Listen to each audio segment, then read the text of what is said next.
Экстрапирамидтік жүйедегі жолдар. Ең бірінші біздегі трактус рубра спиналис. Ортаңғы мидың қызыл ядросынан басталынып, шыға салысымен форель қиылысын жасайды. Сосын жұлынға барып, жұлынның бүйір қанаты арқылы жұлынның алдыңғы мүйізіне кіреді.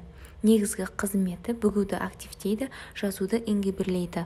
Жүріс пен жүгірудің шартсыз қимылын қамтамасыз етеді. Статикалық күштемеде позаны қолдау үшін бұлшықет тонусын сақтап тұрады. Бірінші нейрон қызыл ядрода, екінші нейрон жұлынның алдыңғы мүйізінде.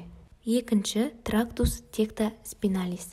Ортаңғы мидың жоғарғы төбесінен басталынып, сильви су көпірін айналып өтіп, жұлынның алдыңғы мүйізіне барады. Негізгі қызметі кенеттен шамадан тыс болатын тітіркендіргіштерге жауап береді. Дауыс, жарық, иіс сезу, дәм, тактильді секілді. Қарсы беттегі мойын бұлшықеттерін активтейді, ал өз бетіндегі мойын бұлшықеттерін ингибирлейді.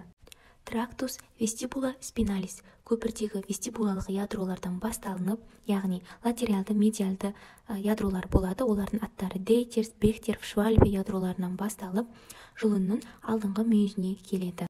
Вестибулярлы күштемеде тепе-теңдікті, қимыл координациясын сақтайды. Омыртқа бағаны бұлшықеттері мен аяқтың жазушы бұлшықеттерін активтейді.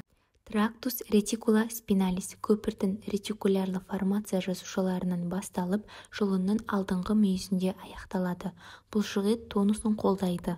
Сонымен қатар омыртқа бағаны бұлшықеттері мен аяқтың жазушы бұлшықеттерін активтейді. Трактус олива спиналис.